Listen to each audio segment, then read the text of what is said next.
Welcome to Wizard.com. I am Maths teacher Neeta and this is our question. In tossing a die and a coin simultaneously, what is the probability of getting a number that is not a multiple of 3 and also a head we have to obtain? So first of all, let us find the probability of getting head.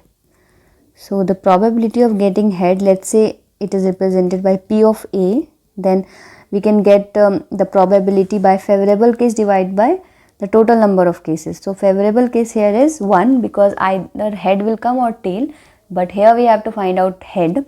So favorable case is 1 and the total number of cases 2, that is either head or tail. So 1 by 2 is the probability of getting head. Now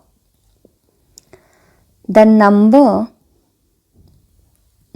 which is not a multiple of 3 in a die.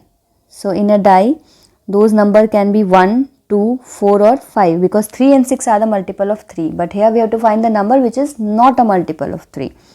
Therefore, we can say that the favorable number of ways is equal to 4 and also the total number of ways will be equal to 6 because 1, 2, 3, 4, 5 or 6 can be obtained in a die. So 6 number of ways.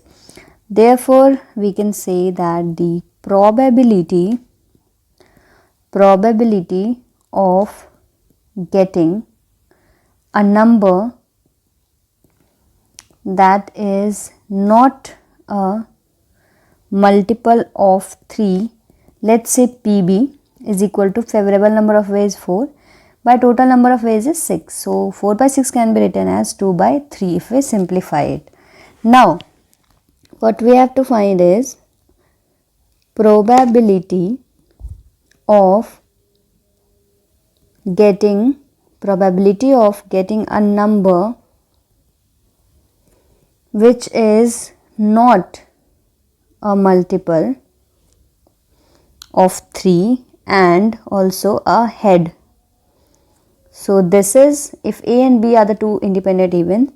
So we have to find P of A intersection B because A should also occur and B should also occur because we have to find the probability of getting a number which is not a multiple of 3 and also it should be the coin should be a head.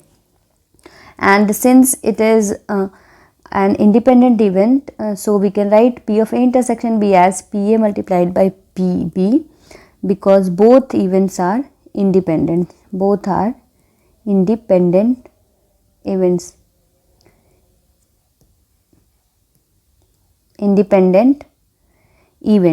Why they are independent? Because the occurrence of any number in the die does not affect the occurrence of head or tail in a coin. So they are independent.